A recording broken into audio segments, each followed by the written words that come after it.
24 64 है, मैंने 24 64 लिखा।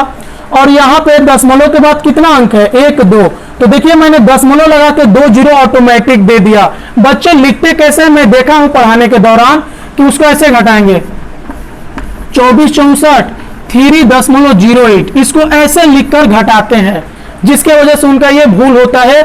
इसको घटाने का नियम क्या है सही आप याद कीजिएगा, यहां पर आप फोकस जरूर कीजिएगा।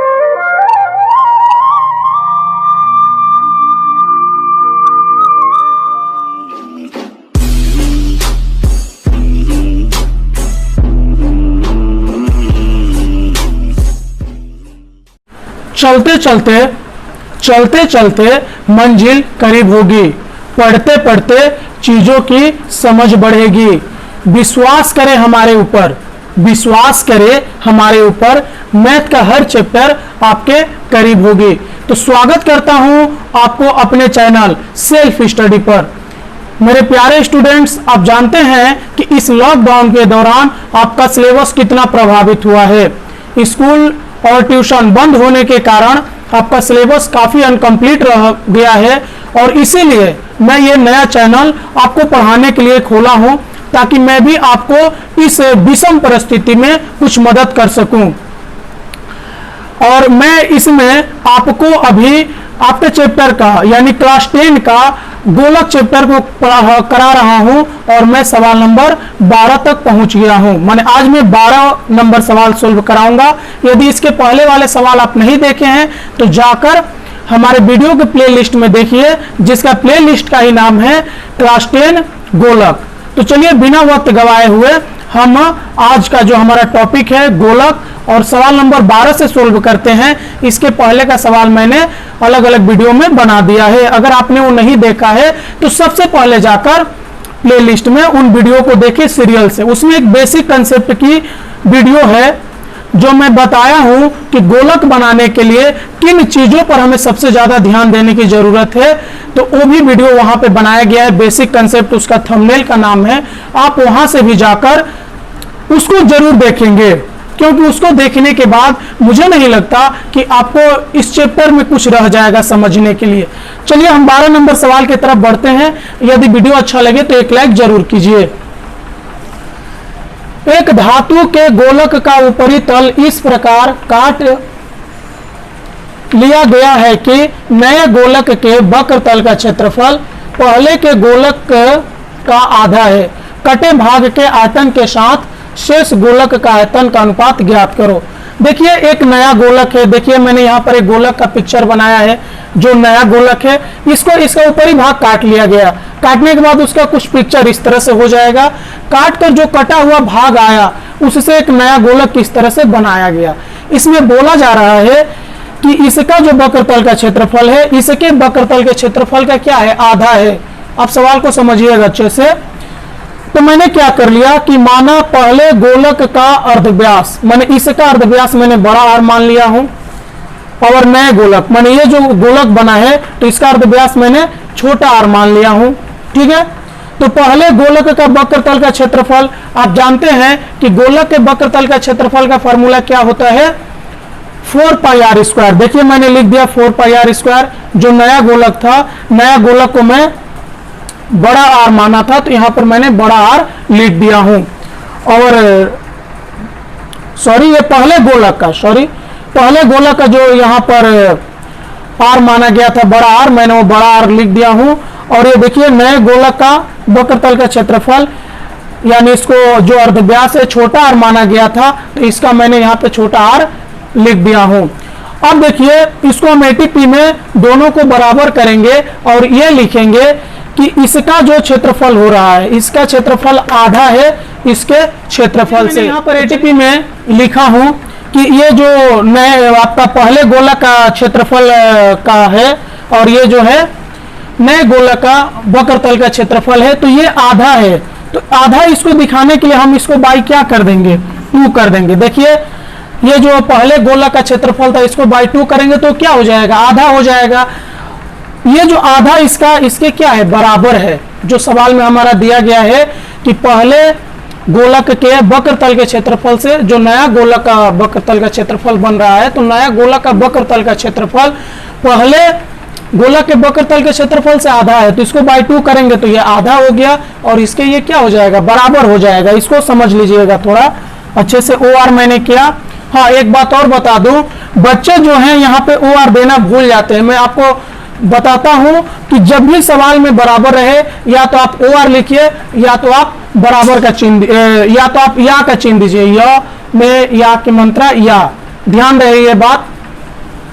देखिए इसको सोल्व करेंगे तो ये कैसे हो जाएगा, देखिए ये ऊपर ऊपर है तो ये ऊपर ऊपर कट जाएगा, समीकरण का नियम है। और ये क्रॉस गुणा होकर क्या हो जाएगा, आर स्क्वायर बराबर 2r छोटा आर स्क्वायर यानी ओ आर। यहाँ पे r बराबर क्या हो जाएगा, 2r का स्क्वायर का अंडर रूट हो जाएगा। आप शॉर्ट्स पढ़ते समय देखे होंगे कि यहाँ पे देखिए 2r है, तो इसको हम ऐसे लिख सकते हैं, r बराबर अंडर रूट में 2, और यहाँ पे r जो है बाहर आ गया है। ठीक है, तो इसको आप देख लिए होंगे। चलिए, इसके उलझन टाइप का है इसमें, तो आप इसे थोड़ा ध्यान से समझिएगा। सबसे ज्यादा उलझन मुझे इसी सवाल में लगता है, और ये है भी रियल में। तो देखिए अब क्या हुआ कि बोला था कि कटे भाग के आयतन के साथ शेष गोलक का आयतन का अनुपात निकालो, यानी जो भाग काट कर जो गोलक बना था पहले के गोलक से, तो उस कटे भाग का आयतन, और जो उसके बाद जो शेष भाग बच गया है, काट लेने के बाद एक गोलक है, गोलक में से जब काटा गया तो उसका पहले 2 भाग हुआ, तो 2 भाग हुआ तो एक कटा हुआ भाग हुआ, और माने दोनों कटा हुआ भाग हुआ। एक बड़ा हो सकता है, एक छोटा हो सकता है। छोटे वाले को गलाकर एक नया गोलक बना दिया गया। तो वही बोल रहा है कि जो एक नया गोलक बना और जो एक कटा हुआ भाग बना है, उसका आयतन का अनुपात आपको निकालना है। ठीक है, तो उसको ध्यान दीजिएगा। तो मैंने लिख दिया कि पहले गोलक का आयतन, वही होगा आयतन का फॉर्मूला आप जानते हैं, 4/3 पाई आर क्यू। देखिए बड़ा आर मैंने लिखा हूं क्योंकि जो नए पहले का गोलक का जो आर था वो बड़ा आर था। फिर नए गोलक का आयतन माने 4/3 पाई आर क्यू हो गया इसका। देखिए यहाँ पे जो नया गोलक का जो मैं अर्धव्यास माना था, वो क्या माना था, छोटा आर माना था। उसके बाद शेष गोलक का आयतन, यानी कहने का मतलब है कि ये पहले का गोलक था, ये काटने के बाद उसके कटे हुए भाग से गोलक बना, तो इसमें से अगर इसको हम घटा देते हैं तो क्या बचेगा, शेष गोलक बचेगा। तो देखिए मैंने ये नया वाला पहले का लिखा, उसमें नए वाले को घटा दिया, घटाव का चिन्ह दे दिया हूं, यहाँ पे ध्यान दीजिएगा। अब देखिए यहाँ पे 4/3 पाई जो हुआ कॉमन आ गया। कॉमन आने के बाद क्या बचा, कॉमन लेने का मतलब इससे इसमें हम लोगों को क्या करना है, भाग करना है। तो मैंने भाग किया, तो भाग करने के बाद मेरा बचा क्या, देखिए आर क्यू माइनस माने बड़ा आर क्यू माइनस छोटा आर क्यू, यानी ये जो है शेष भाग का आयतन है और ये जो है नए गोलक का आयतन है। इन दोनों का हम अनुपात निकाल देंगे तो हमारा आंसर आ जाएगा। तो चलिए उस स्टेप पर हम लोग आगे बढ़ते हैं। आप सवाल को नोट डाउन करते रहिए। अगर आपको वीडियो अच्छा लगे तो एक लाइक। गोलक का आयतन था और ये जो नए गोलक का आयतन था, इसको अनुपात में मैंने लिख दिया हूं जो सवाल में बोला गया था। तो देखिए ये अनुपात में देखते हैं कि जब दोनों तरफ एक जैसी संख्याएं मिलती है वो क्या होती है, कट जाती है। तो ये 4/3 पाई और इधर 4/3 पाई आपस में कट गया। तो मेरा बचा क्या बच्चों, आर क्यू माइनस ये क्या है आर क्यू। ओके, ये कोष्ट में है, अनुपात ये क्या हो गया आर क्यू।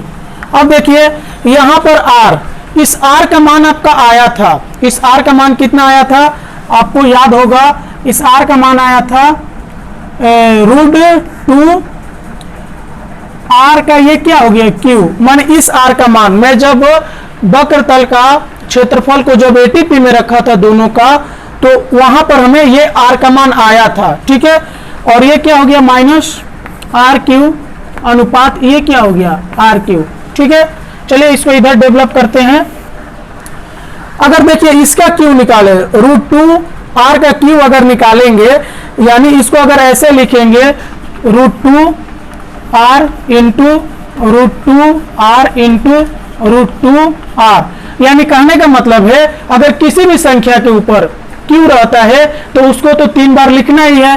तो देखिए मैंने इसको 3 बार लिखा। ये थोड़ा सा टफ है समझने में, इसलिए मैं इसको बार बार बता रहा हूं, अच्छे से बता रहा हूं। ये सबसे ज्यादा टफ है। आपके जितने भी गोलक में सवाल दिया गया है 14 ठो है, तो उस 14 सवाल में 12 नंबर सवाल सबसे टफ है, इसलिए आप इसे ध्यान से समझिएगा। तो देखिए इसको क्यू का मतलब हुआ कि किसी भी संख्या के ऊपर क्यू है तो उसको 3 बार लिख दिया जाता है। तो यहां पर मैंने लिखा। अब देखिए ये √2 और √2 गुणा होकर क्या हो जाएगा, सिर्फ 2 हो जाएगा। फिर इस 2 का इस √2 के साथ गुणा होगा तो क्या आ जाएगा, 2√2 आएगा, ठीक है। और ये 3 r अगर आपस में गुणा हो तो क्या हो जाएगा, r3। इसका अगर मैं सोल्व करूंगा तो क्या आ जाएगा बच्चों, क्या आया है देखिए 2√2 और यहाँ पे क्या आ गया है r3। देखिए जो r है ना अंदर रूट के बाहर है, ध्यान देना है आपको, -r3 इसको कोष्ठ में रख दीजिए ऐसे, अनुपात ये क्या हो गया r3। ओके, अब यहां पर हम क्या करेंगे कि यहां पर देखिए मैं r3 दोनों में मिल रहा है तो r3 कॉमन ले लेते हैं यहां से। तो मैंने कॉमन ले लिया r3, तो मेरा बचा क्या 2√2 और -1। यहां पर ये जब r3 बाहर आ गया, इसको अगर r3 से भाग करेंगे यानी कॉमन आ गया तो इसको r3 से भाग करेंगे तो यहाँ पे 1 ही ना बचेगा। ये मैंने देखे लिख दिया 1, अनुपात यहाँ पे क्या है r3 है, ठीक है। अब देखिए इस r3 से ये r3 आपस में कटेगा यानी बचेगा क्या मेरा 2√2 -1, ठीक है। और अनुपात क्या हो जाएगा बच्चों, यहाँ पे 1 बचा है। देखिए काटने का मतलब अगर भाग देकर हम किसी चीज को काट रहे हैं तो 0 नहीं होता, और ये दोनों आपस में भाग के ही द्वारा कटा है, वो हमेशा 1 बचता है। 0 कहाँ होता है बोलिए तो घटाव करते समय, यदि हम 1 से 1 को घटा देंगे तब 0 होगा, लेकिन जब 1 से 1 को काटेंगे तो 0 नहीं होगा, वो 1 शेष बचेगा। या 4 से आप 4 को काटोगे तो क्या शेष बचेगा, 1 बचेगा, लेकिन 4 से 4 घटा दोगे तो 0 बचेगा। अक्सर मैं देखता हूं कि बच्चे जो हैं भूल कर देते हैं, काट कर 0 लिख देते हैं, तो आपको इस पर ध्यान देना है।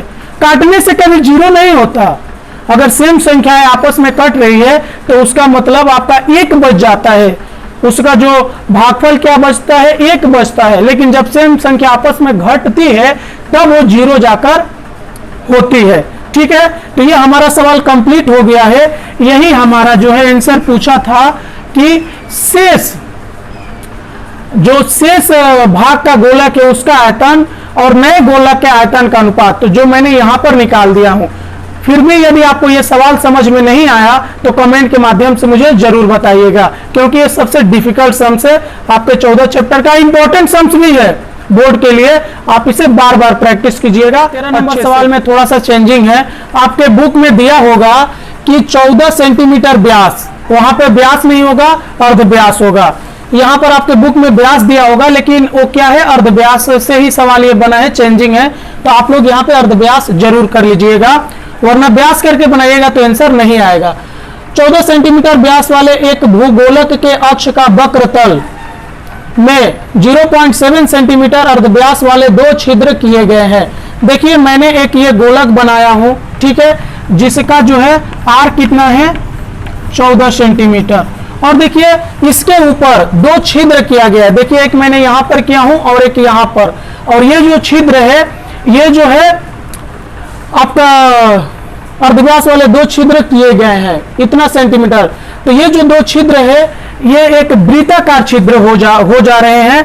आप किसी गोल चीज के ऊपर अगर कोई छिद्र कर रहे हैं तो वृत्ताकार बन जाएगा, वृत्त बन जाएगा। आप लोगों ने क्लास 9 में वृत्त का एक चैप्टर पढ़ा होगा, वहां पे आप जानते हैं कि वृत्त का क्षेत्रफल का फॉर्मूला क्या होता है, वृत्त का परिसीमा का फॉर्मूला क्या होता है। तो यहाँ पर हमें वो फॉर्मूला लगेगा वृत्त का क्षेत्रफल। तो बोला है कि भूगोलक के गोलाकार भाग के पत्थर का क्षेत्रफल, मान इसके पत्थर का क्षेत्रफल हमें निकालना है। तो चलिए निकालते हैं। r बराबर मेरा 14 सेंटीमीटर है, तो लिख देंगे चूंकि भूगोलक के किसका क्षेत्रफल बोला था, गोलाकार,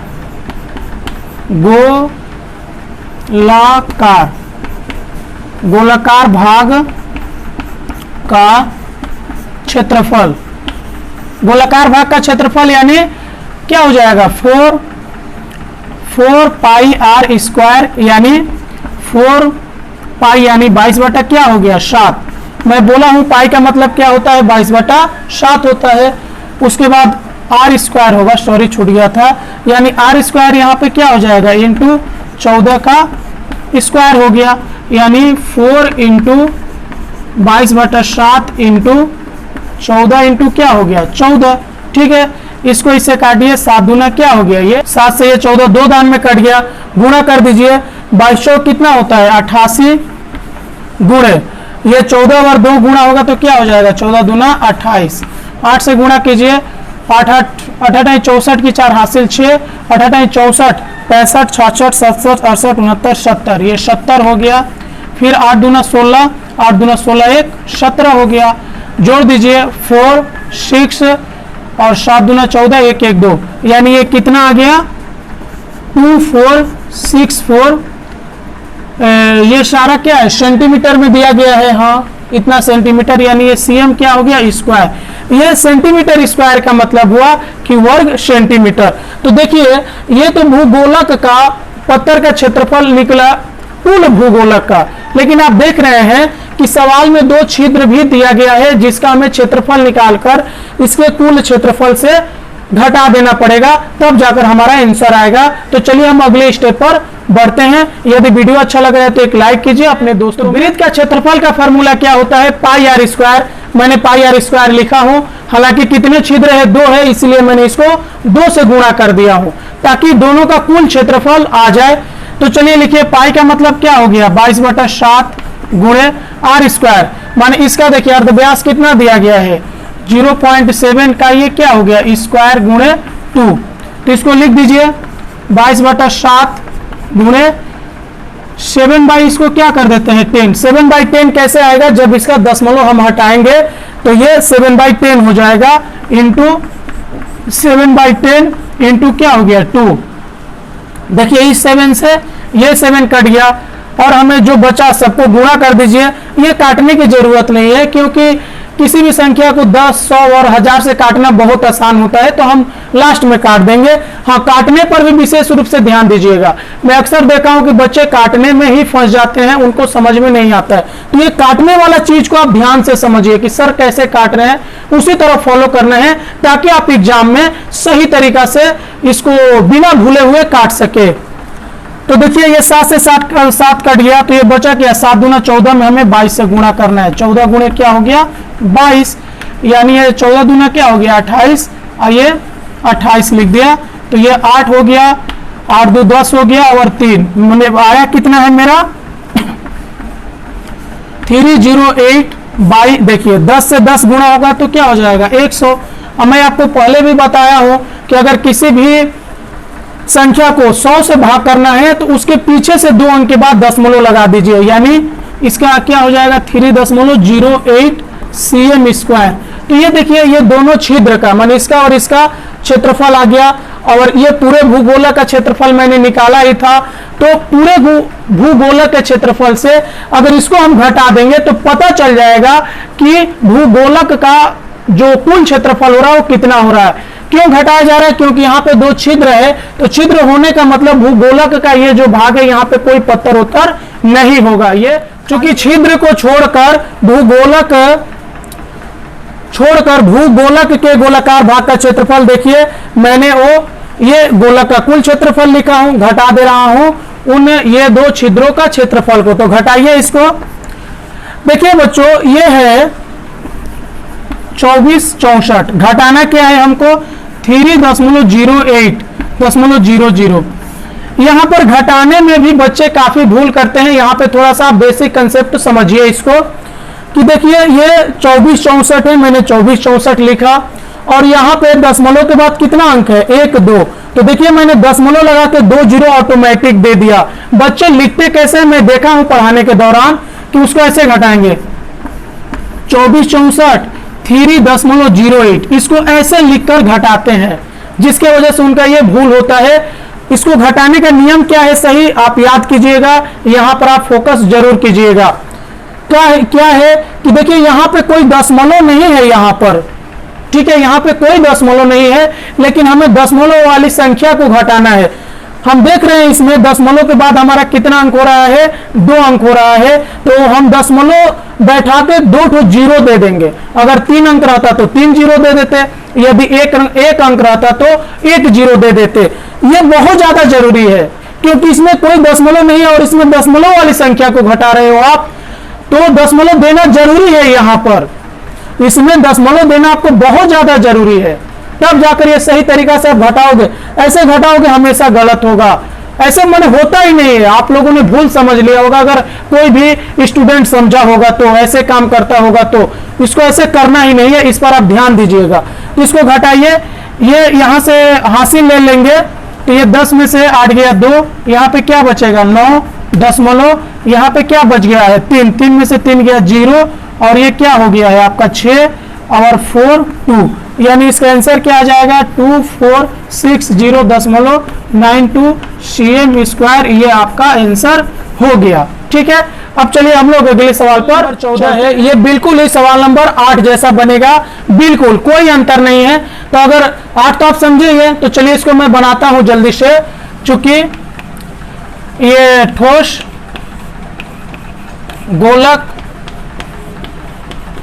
का R बराबर कितना दिया गया है 8 सेंटीमीटर, इसलिए अगर गलाकर कोई चीज बनाने की बात है तो आयतन का फॉर्मूला लगेगा, ये मैं बता चुका हूं। तो इसका आयतन क्या हो जाएगा, आयतन बराबर क्या हो जाएगा 4/3 पाई r क्यू, यानी 4/3 पाई r क्यू की जगह पर क्या हो जाएगा 8 का क्यूब। ठीक है, इसको इतना रहने देते हैं। चूंकि नए गोलक का आयतन, माने इसको गलाकर जो नया गोलक बनाया जा रहा है उसका आयतन क्या हो जाएगा, आयतन बराबर वही फॉर्मूला है 4/3 पाई r क्यू हो गया। ठीक है, तो ये क्या हो गया 4/3 पाई 1 का क्यूब हो जाएगा। देखिए यहाँ पर जो गोलक गलाकर बनाए जा रहे हैं, ठोस गोलक को गलाकर 1 सेंटीमीटर अर्धव्यास वाले कुछ ठोस गोलक तैयार किए गए हैं, माने ये 1 इसका जो अर्धव्यास है यहाँ पर मैंने 1 लिख दिया है। ठीक है, तो अब ये जो आयतन है, जो बड़ा वाला गोलक था, इसके आयतन में अगर इससे मैं भाग कर देता हूं तो मुझे पता चल जाएगा कि कितने ठोस गोलक तैयार किए जाएंगे। तो चलिए, चूंकि कुल ठोस गोलक तैयार किए जाएंगे, देखिए मैंने पहला बड़ा वाला ठोस गोलक का आयतन लिखा, यहाँ पे जो छोटे छोटे गोलक तैयार किए जा रहे हैं उसका आयतन लिखा, बटा कर दिया, यानी भाग कर रहा हूं। तो देखिए इससे क्या हुआ, ये वाला संख्या कट जाएगी, तो बचा क्या, ऊपर में मेरा 8 बचा है, नीचे में 1 बचा है, तो 8 और 1 काटोगे तो 8 ही आएगा ना। तो 8 को अगर 3 बार गुणा कर देंगे, हम क्यों निकालेंगे तो 500 क्या आता है 12, यही हमारा जो हो जाएगा आंसर, यानी 512 छोटे छोटे ठोस गोलक तैयार किए जाएंगे। तो आप इसे समझ गए होंगे, ये 8 नंबर जैसा है, इसमें कोई आपको असुविधा नहीं होना चाहिए। तो आप लोग ये सवाल को उतार लीजिएगा अच्छे से। आपने पूरा वीडियो देखा, संयम के साथ देखा, आप इसी तरह मेरे साथ जुड़े रहिए, मैं आपका सिलेबस पूरा करने में आपका बहुत मदद करूंगा इस लॉकडाउन के दौरान। आपका बहुत बहुत धन्यवाद पूरा वीडियो देखने के